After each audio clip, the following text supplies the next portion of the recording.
let's do this. Welcome to New Food Who Dis. This is a quick snack episode, which means we're gonna skip all that food history stuff and just try a old, weird, retro recipe that I saw, and I just want to give it a try. For today's quick snack, we're going to make a recipe from a cookbook called 300 Tasty Healthful Dairy Dishes, published in 1940. And the recipe for today is called Rinktum Ditty. The second I read this, I knew that it would be perfect for a quick snack because my very first words when I read it were, "What the fuck is Rinktum Ditty?" It doesn't even sound like food, does it? Rinktum Ditty. Rinktum Ditty. Try that out for yourself. How does that sound coming out? Does it sound like food? The first thing that popped into my stupid brain was that it sounded like British Cockney slang for something real dirty. Alright, Jez, I had a go last night. Oh, not bad. Met a bird down at the pub. Popped off later for a little Rinktum Ditty. Is it too early to have a drink? I haven't eaten anything though yet. I should probably put something in my tum-tum. Okay, I think I'm good. Okay, so now that I got my shakes under control, I think that we can make this thing. Okay, what am I doing? Right, ingredients. First we'll need some butter, then we'll need 1 small onion, minced, 1 teaspoon of salt, 2 teaspoons of sugar, and 1/4 teaspoon of black pepper. We're also going to need 1/2 pound of American cheese. Now if you were able to find a solid block, then go ahead and grate that like a normal person. But if you're like me and had to settle for a slab of Kraft singles, go ahead and break it down into workable sections, attempt to ruffle it like a deck of cards like an idiot, and then julienne into matchsticks. You're also going to need 1 egg, violently removed from its shell and beaten. And next we're going to need to prep some good crusty bread. So after getting grossed out by the cheese residue on your chef's knife, use another knife to cut the loaf into suitable toast-sized pieces. Ideally, you want to use a bread that has some nice nooks and crannies, like this one here. Then we'll set the bread in a safe place while we gather 2 cups of cooked tomatoes, aka canned stewed tomatoes. Now, canned stewed tomatoes usually come whole, so I took the extra step of butchering mine into bite-sized pieces, which, in retrospect, was the right choice, but holy shit, what a mess.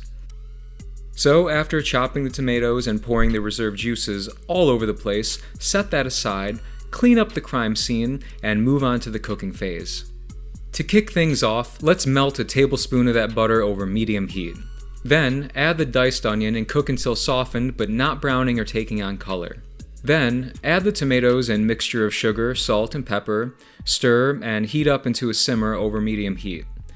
Once heated through, unceremoniously add the haystack of American cheese and continue cooking until thoroughly melted, stirring constantly.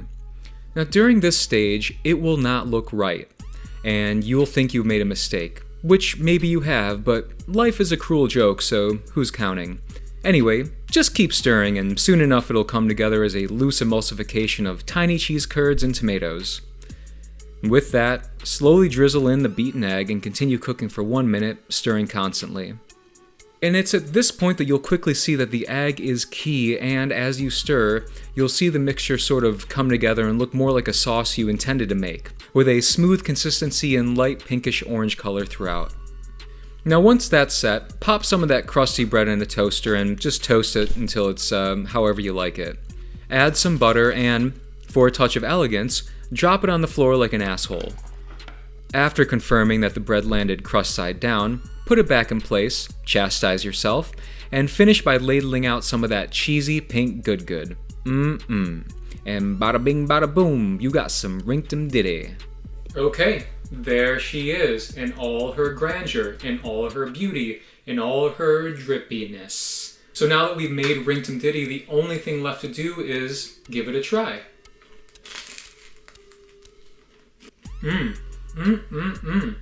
This is delicious.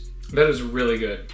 My first thought is, why haven't I been eating this my whole life? Visually, yeah, I can admit it's not that great looking. It's not a 10 out of 10, but you know, it's what I call a butter taste. That doesn't work. The other way around. Again, like so many of the things that we cook on New Food Who Dis, it has a slappy, kind of mushy, wet sound, but you mix that with the bread, you get that crunch, and the crunch is where it's at. Anything with a crunch like that is bound to be good. Crusty bread, fried chicken, teeth, bones, but the taste, Oh shit, the taste. The taste is so delicious. It's very comforting, it's cheesy, it's sweet, it's very savory. It has the type of flavor where the second you eat it, you know this shit is not good for you. The name is still perplexing to me. Rinktum Ditty. Rinktum Ditty. Aha! This makes more sense. This doesn't explain the name, but it is from England and it is a cousin of another cheese toast that you might know called Welsh Rarebit or Welsh Rarebit. Even when it's spelled Rarebit, I think it's still pronounced rabbit. I don't know. Classic Brits. Giving a food a ridiculous sounding name. By the way, if you're watching this from across the pond, I love you, but you guys do have some kind of silly names for things. Arse, lorry, knackered, cuppa, bollocks, quid, crisps, shite, snog, waz, and taking the piss. Very charming. So, my barrister duties are done. I feel like I've made my case for this, so what say ye, your majesty? Rip or resurrect? Well, apparently I'm the lawyer and the judge in this scenario. I'm going to give Rinktum Ditty a big, gooey, delicious, comforting, creamy, cheesy resurrect. Final thoughts? Names can be deceiving. The lesson here is do not judge a recipe by its name. Unless, of course, that recipe is something like dry-aged duck shit in a saliva sous vide. Maybe avoid something like that. Well, that does it for this episode. I hope you enjoyed. Now, if you'll excuse me, I'm going to enjoy the rest of my Rinktum Ditty off camera because it's so delicious that the noises I'm about to make while eating it would make even Ron Jeremy blush. Cheers, guys. See you next time.